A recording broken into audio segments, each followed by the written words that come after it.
Bonjour, Karine Boutilly, hypnothérapeute, coach de vie, énergéticienne. Alors me revoilà dans une nouvelle série de vidéos sur, cette fois-ci, les manipulateurs.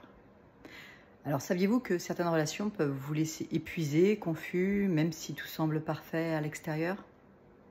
Alors découvrons ensemble comment identifier les manipulateurs et protéger votre bien-être. Déjà, premièrement, il faut repérer les tactiques des manipulateurs.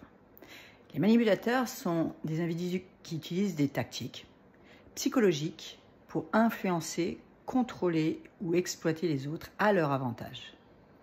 Leur comportement est souvent caractérisé par la manipulation émotionnelle. Ils jouent sur les émotions des autres, provoquant des sentiments de culpabilité, d'anxiété, de peur, pour obtenir ce qu'ils veulent. Ils utilisent aussi les émotions des autres pour les influencer. Il y a aussi le chantage émotionnel. Les manipulateurs peuvent utiliser des menaces implicites ou explicites d'ailleurs pour faire pression sur les autres en insistant sur la souffrance qu'ils pourraient infliger à autrui s'ils ne font pas ce qu'on attend d'eux. Les manipulateurs utilisent beaucoup aussi le mensonge forcément et la déformation de la vérité. Ils sont très souvent habiles à mentir ou à présenter les faits d'une manière biaisée. Ils peuvent masquer des informations essentielles ou fournir des récits trompeurs pour manipuler la perception des autres. Ils mentent aisément, même sur des choses triviales. En général, certaines incohérences dans leurs histoires peuvent ressortir et montre ce forcing de nature manipulatrice. Ils utilisent aussi la culpabilisation. Ils ont tendance à faire porter la responsabilité aux autres, souvent les faisant se sentir coupables de leurs propres émotions ou actions. Du coup, forcément, ça crée un déséquilibre dans la relation où la victime se sent obligée de se justifier, de s'excuser. Ils peuvent à l'inverse utiliser la flatterie, excessive d'ailleurs. Au début, la relation peut se montrer extrêmement charmante pour attirer la personne dans leur filet. Surtout au début de leur relation. Cela leur permet de gagner la confiance de la victime avant de commencer à exercer l'emprise. Ces flatteries peuvent sembler authentiques, mais elles sont souvent utilisées comme outils de manipulation.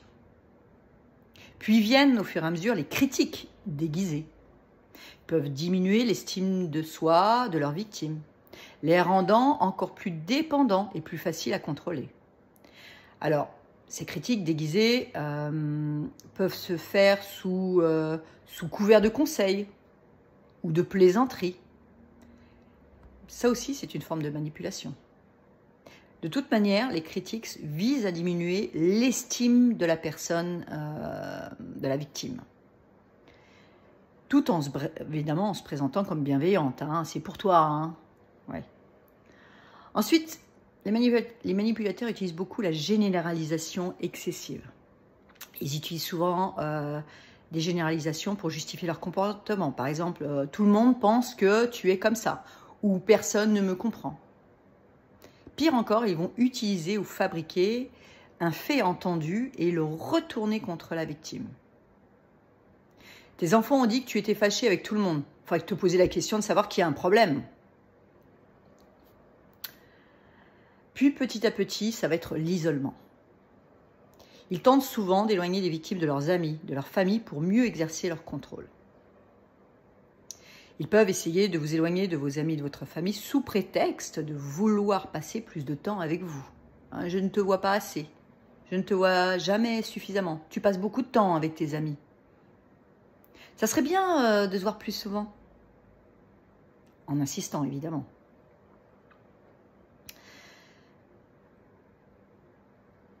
Ensuite, leur humeur.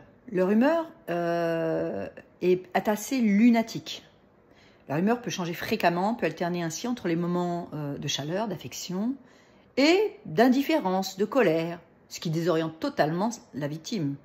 Et du coup, la victime se sent finalement constamment sur le fil du rasoir, ne sachant pas qui elle va avoir affaire en face d'elle. Ensuite, ne nous trompons pas, les manipulateurs ont une absence totale d'empathie. Les manipulateurs ont souvent du mal à comprendre ou à ressentir les émotions des autres. Ils peuvent même minimiser, ignorer les sentiments d'autrui, leur permettant de se concentrer sur leurs propres besoins. Ils vont d'ailleurs en arriver à la victimisation et ils retournent dans la situation. Ils se présentent souvent comme des victimes pour susciter la sympathie et détourner l'attention de leur propre comportement. Ils blâment les autres pour leurs problèmes ou leurs difficultés. C'est ta faute si je suis comme ça. Elle n'est jamais contente de ce que je fais pour elle. En effet, le bourreau fait plein de choses qui lui conviennent à lui, sans demander à la pauvre victime si c'est OK pour elle. Le bourreau va mettre la victime devant le fait accompli et se plaindre à elle et aux autres de son ingratitude, en quelque sorte. Ça peut être aussi avec tout ce que je fais pour toi. Mais la vraie question, c'est est-ce que fait l'un des protagonistes convient vraiment à l'autre? Est-ce qu'il s'est concerté avec l'autre? Lui a-t-il demandé son avis avant d'agir? En même temps, le bourreau obtient ainsi la sympathie et détourne la responsabilité de ses actions. Du coup, ça la complique davantage la dynamique relationnelle et ça peut même empêcher la victime de se confronter à son manipulateur. De bourreau, il passe victime. Et ils cherchent des sauveurs pour justifier leur comportement de rejet ou d'insensibilité envers la vraie victime, qui se débat dans l'affirmation et la reconnaissance de soi et de ses ressentis. Nous sommes vraiment ici dans le triangle des jeux toxiques, appelé aussi triangle de Karpman. Et de nombreuses familles ne savent que communiquer ainsi par ces jeux toxiques de manipulation psychologique, très souvent. De plus, les manipulateurs peuvent aussi utiliser la déréalisation. Ça veut dire quoi? Ça veut dire qu'en quelque sorte, ils vont faire en sorte que vous doutiez de votre perception de la réalité. Et ils remettent en question vos souvenirs, vos sentiments. Ils vous laissent désorientés, confus. Mais si tu as dit ou tu as fait ça, souviens-toi. Tu te souviens même pas de ce que tu fais ou de ce que tu dis. Absolument pas. Relis, toi, ce que tu as écrit sous-entend que, etc. Et là, le manipulateur vient d'interpréter à sa façon ce que vous avez écrit. Il transforme la réalité, met un doute dans ce que vous vouliez exprimer par l'écriture, par exemple. De toute manière, dites-vous bien qu'un manipulateur ne va jamais reconnaître ses torts ou sa part de responsabilité. Ou alors mieux, il va minimiser les vêtements du style « Waouh, c'est mal compris ». C'est une erreur d'interprétation. Sous-entendu que la pauvre victime a mal compris, quoi. C'est de sa faute, de toute manière. Ou pire encore, tu es tellement susceptible, tu vois le mal où il n'y en a pas, franchement. Je te plains, ça ne doit pas être facile dans ta tête. Et ces jeux sont tellement toxiques que la victime peut en arriver à douter de soi et de son bon droit à exprimer son point de vue de malaise, de désagrément, de colère, car non respecté. Bref, vous l'aurez bien compris, elle aura toujours tort et ces bourreaux, auront toujours raison. Et ça va être d'autant plus vrai que les manipulateurs sont charmants avec les autres et désagréables avec leurs victimes.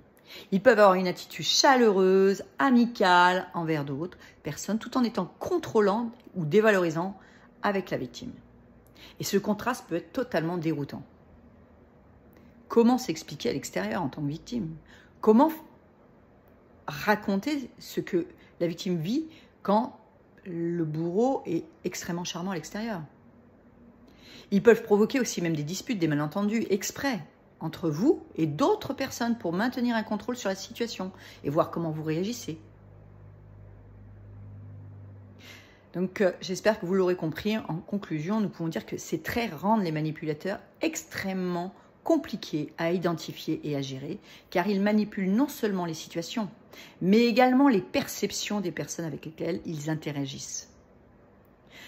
Reconnaître ces caractéristiques est essentiel pour se protéger de leurs tactiques. Les manipulateurs exploitent les vulnérabilités des autres à des fins personnelles, ce qui peut entraîner des conséquences émotionnelles graves pour les personnes qui en font l'expérience. Il est vraiment très difficile de s'en sortir seul. Un soutien extérieur pour reconnaître les tactiques de manipulation sont nécessaires. Une mise à distance du ou des joueurs et sortir de la relation est très souvent nécessaire car la communication est biaisée et impossible. Toutes ces tactiques de manipulation font donc des manipulateurs différents. Et nous verrons donc la prochaine fois l'essentiel des différents types dans une prochaine vidéo. J'espère vous avoir donné quelques petites pistes. Je vous remercie pour votre écoute et je vous dis donc à très bientôt. Très belle journée à vous.